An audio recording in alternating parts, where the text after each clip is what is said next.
반갑습니다. 모두 한 주 잘 지내셨습니까? 주중에 공원에 잠깐 산책을 나갔는데 아직 봄의 어떤 모습들, 꽃이 막 피고 이런 모습들은 아직 없었지만 그래도 날씨가 포근해지니까 이 날씨 때문에 마음 또한 이렇게 포근해지는 그런 느낌이 들었습니다. 여전히 우크라이나 전쟁 소식으로 우울한 마음이 들지만 또 그 땅에도 하나님께서 속히 봄의 기운을 허락해 주시기를 소망하고 또한 기도해 봅니다. 이 대선이 끝난 대한민국도 하나님께서 긍휼히 여겨주셔서 이 갈등으로 인한 꼴이 더 깊어지지 않기를 또한 기도하고 또 기도합니다. 요즘 이 전쟁과 또 국제사회의 모습을 보면서 새삼 느끼게 되는 게 있는데 그게 뭐냐면 역시 세상은 힘과 실리가 지배하는 그런 곳이구나 하는 걸 새삼 깨닫게 됩니다. 옳은 것은 옳은 거고 또 불쌍한 것은 불쌍한 거지만 그래도 나의 실리가 먼저라는 것을 여러 나라들의 반응을 보면서 새삼 생각하게 되는 것입니다. 이렇게 힘이 우선인 세상 속에서 과연 우리는 그리스도인들은 어떻게 살아야 될까 볼 때마다 생각해 보게 됩니다. 그들의 방식을, 세상의 방식을 따라 살아가게 된다면 내 것을 지키기 위해 더 강한 힘을 길러야 할 것입니다. 힘이 있어야 내 것을 빼앗기지 않으니 말입니다. 그런데 아쉽게도, 안타깝게도 아무리 힘을 길러도 나보다 더 힘세고 잘난 사람은 언제나 있습니다. 나보다 더 똑똑한 사람도 많이 있습니다. 그걸 생각하다 보면 늘 마음 한편이 불안하고 쫓기고 초조해지며 염려하며 살아갈 수밖에 없는 것이 세상입니다. 그럴 때 좋은 방법은 나를 도와줄 가장 힘센 이를 의지하는 것입니다. 바로 세상의 주인이신 하나님, 그 하나님을 의지하는 것입니다. 근데 또한 정말 기쁜 소식이 하나 있는데 그게 뭐냐 하면 그 능력의 하나님께서 우리에게 먼저 다가오셨다는 것입니다. 우리와 함께 하시기 위해서 말입니다. 오늘 본문도 사실 한마디로 딱 줄이면 그 이야기입니다. 만물의 주인이신 하나님, 세상의 주인이신 하나님이 그들에게 먼저 다가가셨다라는 이야기를 하고 있는 것입니다. 오늘 말씀을 통해서 그 하나님을 느끼고 또 만나는 시간 되기를 소망합니다. 성령 하나님께서 오늘 우리에게 이 깨달음을 허락해 주시길 기도합니다. 첫째, 내가 너희 중에 거할 성소를 지어라.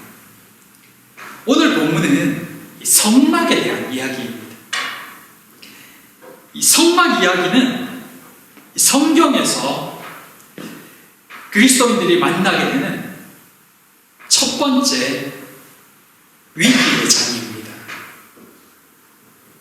오늘 본문 25장부터 마지막 장 40장까지 이어지는 이 성막에 대한 이야기는 성경 읽기를 시작한 후에 만나게 되는 이 첫 번째 큰 산이기 때문입니다. 그것에 이어지는 레위기는 많은 이들의 의지를 꺾고 결국 성경을 다시 덮어두게 만드는 산 넘어 산 같은 내용이죠. 그러나 이 성막 이야기는 사실 성경에서 굉장히 중요한 내용을 담고 있습니다. 그 세세한 내용들을 다 이해하기는 어렵지만 그 속에 담긴 내용들을 하나씩 하나씩 풀어가다 보면 예수 그리스도를 만나게 됐기 때문입니다. 왜 예수 그리스도를 만나게 될까요? 그렇다면 도대체 어떤 이야기들이 이 성막 속에 숨겨져 있기 때문에 그럴까요? 하나님은 모세로 하여금 시내산으로 올라오라고 말씀하셨습니다. 그리고는 올라온 모세를 그 시내산 중턱 또 그 위쪽에서 6일을 기다리게 하십니다. 드디어 7일째가 되는 날 모세를 부르신 하나님은 40일에 걸쳐서 모세에게 성막 제작에 대한 이야기를 자세히 꼼꼼히 하고 계십니다. 지난 시간 말씀드렸지만 천지창조도 6일 만에 뚝딱뚝딱 만드신 하나님께서 이 성막을 지시하시는 데는 40일이나 걸렸다는 것입니다. 왜 이렇게 오래 또 꼼꼼히 하나하나 다 말씀해 주실까요? 그건 그만큼 중요하다는 뜻입니다. 그렇다면 왜 이것이 이렇게 중요할까요? 도대체 성막은 무엇일까요? 8절에 내가 그들 중에 거할 성소를 그들이 나를 위하여 짓되. 성막은 하나님께서 이스라엘 중에 거하실 성소였습니다. 그것을 이스라엘 백성들이 직접 지으라고 말씀하신 것입니다. 그런데 그렇다면 하나님은 성소에만 거하실까요? 당연히 아닙니다. 하나님은 만물의 주인이십니다. 그런 하나님께서 이 성소에만, 성막에만 거하실 리가 없습니다. 모든 것에 임재하시거든요. 그렇다면 하나님께서 이스라엘 중에 거하신다라는 이 표현은 도대체 어떤 의미일까요? 이것은 하나님께서 친히 이스라엘을 만나주시겠다는 의미입니다. 그리고 하나님께서 그들 가운데 함께 하시겠다는 뜻입니다. 성막은 하나님께서 이스라엘을 만나주시며 또 그들과 함께 하신다는 것을 보여주는 증거였던 것입니다. 그렇다면 이 구약시대에 이스라엘 백성들이 광야에서 만들어진 또 이스라엘과 함께 하기 위해서 만들라고 하신 이 성막이 오늘 우리에게는 왜 중요할까요? 왜냐하면 이 성막의 의미가 오늘날 우리에게도 그대로 적용되기 때문입니다. 우리 마태복음 1장 23절 한번 찾아볼까요? 성경 말씀 마태복음 1장 23절 말씀 한번 찾아보겠습니다.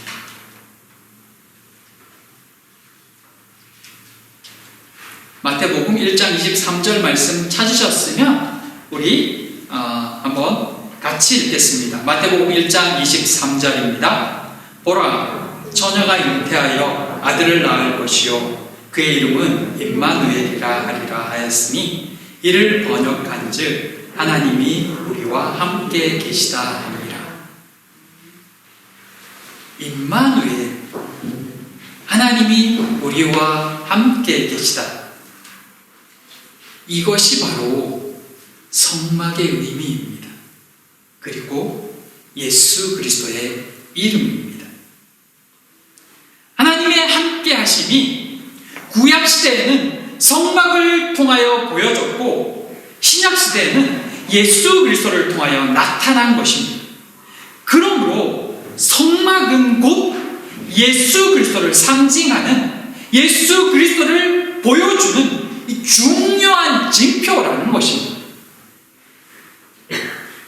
하나님께서는 구약시대 성막을 통해서 이스라엘과 함께 하셨고 오늘 우리는 예수 그리스도를 통하여 하나님이 우리와 함께 하심을 경험하게 되는 것입니다. 성막을 통해 예수 그리스도의 모습을 계속해서 우리가 발견하고 생각하는 이유가 바로 여기 있습니다. 성막 안에는 곳곳에 그리스도의 모습이 숨겨져 있습니다. 바로 이스라엘, 비록 이스라엘은 그 의미를 다 알지 못했다 할지라도 말입니다. 어떤 모습들이 있을까요? 성막을 지을 때 가장 큰 특징 중에 하나가 있는데 그게 뭐냐면 하나님이 지시하시는 그대로 성막을 짓는 겁니다. 재료에서부터 그 길이와 크기와 심지어 만드는 방법에 있어서까지 하나하나 하나님께서 일일이 지시하고 계심을 볼 수가 있습니다. 모세는 그것을 따라서 한치도 어김없이 그대로 만들게 했습니다. 이렇게 만들어진 것이 성막이었습니다. 하나님께서는 왜 이렇게 꼼꼼하게 세밀하게 그것을 명령하시고 그대로 반드시 지켜서 지으라고 말씀하실까요? 히브리서 8장 5절에 이런 말씀이 있습니다. 그들이 섬기는 것은 하늘에 있는 것의 모형과 그림자라 모세가 장막을 지으려 할 때 지시하심을 얻음과 같으니. 성막은 예수 그리스도를 통한 하나님의 구원 계획을 미리 보여주는 예표와 같은 것이었습니다. 구원 계획은 하나님의 뜻이자 은혜입니다. 그러기에 여기에 인간의 의지와 계획이 들었을 틈은 없습니다. 그렇기 때문에 이 구원 계획을 보여주는 예수 그리스도를 통하여 이루어지실 그 구원의 역사, 또 그것을 보여주는 성막은 오로지 하나님이 계획하신 계획 그대로를 다 담고 있어야 합니다. 그것이 하나님께서 이 성막 제작의 과정과 심지어 재료들까지도 일일이 다 가르쳐 주신 이유였습니다. 그것을 성막을 통해 우리는 발견해 가는 것입니다. 그래서 오늘날에도 이 성막을 아는 것이 우리에게 중요한 이유입니다. 하나님의 구원 계획은 이미 창세 전부터 작정된 것이며 우리의 구원 또한 이 창세 전부터 하나님의 뜻 안에 있었습니다. 우리는 그 사랑을 받으며 지금 예수 그리스도를 믿고 있는 것입니다. 어느 날 내가 갑자기 예수를 믿게 된 것이 아니라 이미 창세 전부터 이미 구약시대 성막 안에서도 우리를 향한 그 하나님의 사랑과 구원의 계획하심이 다 계획되어져 있었다는 것입니다. 그것이 오늘 우리 가운데서 이루어지고 또 우리가 그 사랑 안에서 하나님을 믿고 있는 것입니다. 말씀을 시작하면서 세상은 힘의 논리가 지배하는 곳이라고 말씀드렸습니다. 쉽게 표현하면 우리의 삶도 마찬가지입니다. 힘의 논리가 지배하는 세상이라면 그 세상 속에서 우리가 온전히 사는 길, 평안히 사는 길은 바로 최고의 힘을 가지신, 그러면서도 우리를 창세전부터 사랑하신 그 하나님을 의지하는 것입니다. 그것이 세상 가운데서 가장 안전하면서도 행복할 수 있는 이 비결인 것입니다. 사랑하는 성도 여러분, 우리를 향한 이 하나님의 사랑하심과 계획하심이 바로 이 성막을 통해서도 보여주고 있다는 것을 기억하기 바랍니다.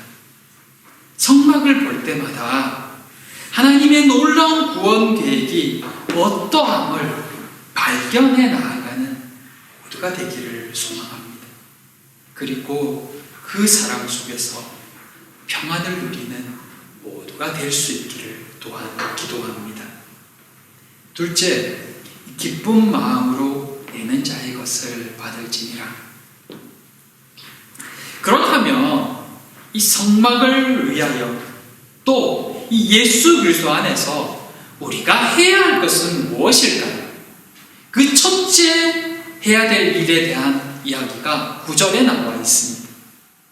무릇 내가 네게 보이는 모양대로 장막을 짓고 그 기구들도 그 모양을 따라 지을지니라. 성막은 하나님의 뜻대로 하나님의 계획하신 대로 지어야 했습니다. 예수 그리스도를 통한 구원의 길 외에는 다른 길이 없기 때문입니다. 그래서 하나님은 전적으로 하나님의 뜻과 말씀대로 따라 지으라 했습니다. 그것은 오로지 하나님의 전적인 뜻 안에서 이루어져야 됩니다. 그래서 우리의 구원의 삶은 또한 하나님의 뜻대로 사는 삶이어야 합니다. 하나님이 원하시고 하나님이 말씀하신 대로 따르는 삶이어야 합니다. 우리의 원대로가 아니라 하나님의 말씀하신 그 하나님의 보여주신 그 본대로 말입니다. 이번에 대통령 선거를 보면서 느낀 것이 여러 가지가 있는데 그 중에 하나가 뭐냐 하면 사람들이 참 자기가 보고 싶은 거 듣고 싶은 것만 보고 듣는구나 하는 것이었습니다.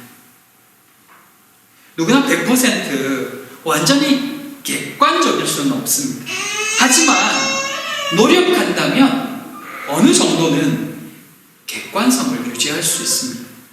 그런데 많은 이들이 이 객관적인 판단을 유지하는 데 노력하기보다는 자기들이 원하는 것, 보고 싶은 것, 자기가 중요하다고 생각하는 그것에만 초점을 맞추는 경향이 굉장히 많았다는 것을 느끼게 됩니다. 내가 생각하는 그것, 내가 바라는 그것, 내가 들었던 그 사실 하나, 그것이 참인지 거짓인지는 상관없이 오직 그거 하나만 충족되면 나머지 틀린 것들은 다 눈 감아버리고 귀를 닫아버립니다. 그리고는 자기가 옳다고 생각하는 것, 그것 하나만 보며 무조건 한쪽 편만을 드는 것입니다. 그 후엔 상대방을 향하여 적대감을 드러냅니다. 정치파는 그런 심리를 교묘하게 이용하고 자신들에게 유리한 대로 만들어가는 것입니다. 신앙생활도 그러할 때가 참 많음을 봅니다. 하나님의 뜻을 말하고 하나님의 진리를 말하지만 실제로 내가 바라고 내가 소망하는 것, 그것이 실상은 하나님의 뜻보다 더 중요할 때가 많습니다. 하나님의 말씀도 내가 생각하는 그것에 부합할 때만 순종합니다. 내가 생각하는 대로 되지 않으면 하나님도 원망합니다. 심지어 하나님의 말씀을 내가 원하는 그것을 얻기 위해 악용하기도 합니다. 그것은 바른 모습이 아닙니다. 하나님의 말씀하신 하나님의 뜻은 나를 버리고 따라야 하는 말씀입니다. 하기 싫어도, 듣기 싫어도 들어야 하는 말씀이고 따라야 하는 말씀입니다. 그것이 구원받은 자의 바른 모습입니다. 성막을 지을 때 힘들어도 귀찮아도 어려워도 따라야 할 것은 하나님이 말씀하신 그대로입니다. 우리 신앙생활, 구원받은 자의 삶도 동일합니다. 싫어도 귀찮아도 마음에 들지 않아도 두려워도 말씀을 따르는 삶이어야 합니다. 그래야 온전한 신앙인의 삶을 살 수 있습니다. 세상 말로 이 금손과 똥손이 있죠. 그 어떤 것도 멋진 작품을 만드는 사람과 뭘 해도 망치는 사람이 있습니다. 제가 대표적인 똥손입니다. 손만 대면 이 멀쩡한 것도 고장낼 수 있는 특별한 재능을 가지고 있습니다. 그런데 그런 저도 물건을 제대로 만들 수 있는 방법이 있습니다. 그게 뭐냐면 설계도대로, 레시피대로 하는 것입니다. 워낙 다들 잘 설명해 놓고 잘 짜놔서 그 설명만 꼼꼼히 읽고 시키는 대로 따라가기만 하면 웬만해서는 엉망이 되지 않더라고요. 사진도 정말 잘 못 찍는데 이 기술이 워낙 발달하다 보니까 그런 똥손의 실력조차도 보정해주는 여러 가지 기술들이 잘 나와 있습니다. 그래서 어느 정도 커버가 되더라고요. 신앙생활도 마찬가지입니다. 내 생각대로 하면 잘 가는 것 같아도 끝에 가면 전혀 엉뚱하고 이상할 때가 많습니다. 심지어 열심히 기도하고 말씀을 읽었는데도 엉뚱한 행동과 엉뚱한 말을 할 때도 있습니다. 그때 성령께서 일하시도록 우리 자신을 맡기는 것입니다. 말씀이 하라는 대로 심지어 이해가 잘 되지 않더라도 그대로 따라가는 것입니다. 그러면 많이 틀리지 않고 많이 벗어나지 않습니다. 이 성막에 드릴 예물을 보면 거의 대부분이 원재료입니다. 성막에 필요한 것을 직접 만들어서 바치라고 말씀하지 않습니다. 원재료를 그대로 가지고 오면 성막에 필요한 것들을, 그 성막에 필요한 재능을 주신 사람들을 통해서 만들어가게 하시는 것입니다. 하나님이 원하시는 것도 사실 이런 겁니다. 우리의 실력, 우리의 뛰어난 재능, 기술 등이 먼저가 아닙니다. 하나님이 원하시는 것은 그냥 우리 자체입니다. 우리 자신을 하나님께 드리며 하나님이 필요하신 대로 만들어 가시는 것입니다. 우리에게 필요한 것은 그저 하나님을 향한 순수한 마음과 뜨거움입니다. 진실한 마음입니다. 기쁜 마음으로 하나님께 드리는 그 모든 것들을 하나님께서 받으시는 것입니다. 하나님께 자원하는 심정, 하나님을 사랑함으로 감사함으로 드리는 그 모든 것을 하나님께서 다 받으신다는 것입니다. 많이 배우고 많이 알고 많이 드리는 것을 하나님이 원하지 않으십니다. 내가 가진 것으로 내 중심으로 하나님께 나아갈 때 그가 하나님의 손에 아름답게 사용되어집니다. 그 어떤 세상적인 생각과 계획이 첨가되지 않은 그저 하나님을 사랑하는 그 순수한 마음, 그 믿음이면 됩니다. 하나님을 사랑하는 마음으로 드리는 그 어떤 것도 하나님은 기뻐하신다는 것입니다. 그것이면 충분합니다. 지금 이들이 하나님께 드리는 그 예물과 그 모든 것이 어디에서 났을까요? 평생을 노예로만 살았던, 애국에서만 살았던 그들에게 어떻게 이런 물품들, 보석들이 있을 수 있었을까요? 물론 가족 대대로 물려온 것도 있겠지요. 하지만 대부분은 그들이 노예 생활을 끝내고 애국을 떠날 때 하나님께서 그 애국 사람들로 하여금 얻게 해주신 것들이었습니다. 하나님이 그 모든 것들을 애국인의 손에서 받아서 그들에게 주신 것입니다. 그것을 지금 이스라엘 백성들이 기쁨으로 하나님께 드리고 있는 것입니다. 예물로 쓰이는 하나님이 주신 이 귀한 것들이 또 한 차례 미리 쓰인 곳이 있죠. 성막을 짓기 전 모세가 시내산에서 40일을 머물면서 내려오지 않는 그 기간 동안 그들이 만들었던 금송아지, 그 금송아지를 만드는데 이 귀한 것들이 먼저 사용되었습니다. 하나님이 애굽인들의 손을 통해서 그들에게 주신 이 귀한 것들이 말입니다. 하나님이 우리에게 주신 것, 그것이 하나님 나라를 위해 쓰이기도 하고 또 우상의 단지인 그 금송아지를 만드는데 사용하기도 하는 그들의 모습은 오늘 이 시대를 살아가는 우리의 모습을 보여주기도 하고 세상의 모습을 보여주기도 합니다. 교회에서 쓰인다고 다 귀한 것일까요? 세상 가운데 쓰인다고 다 금송아지일까요? 어떤 마음으로 쓰느냐에 따라 장소와 상관없이 그것은 귀한 예물이 되기도 하고 금송아지를 위한 예물이 되기도 합니다. 어떤 마음으로 하나님이 우리에게 주신 것을 사용하고 있습니까? 그 마음과 중심이 중요합니다. 교회 안에서도 금송아지 예물로 사용되기도 합니다. 세상 가운데도 하나님이 기뻐하시는 예물로 사용될 수도 있습니다. 잘 분별하고 또 잘 사용해야 됩니다. 내가 어떤 마음으로 이것을 사용하고 있고 드려지고 있는지. 하나님이 기뻐하시는 것은 우리의 온전한 마음과 기쁘게 하나님께 드리는 그 중심입니다.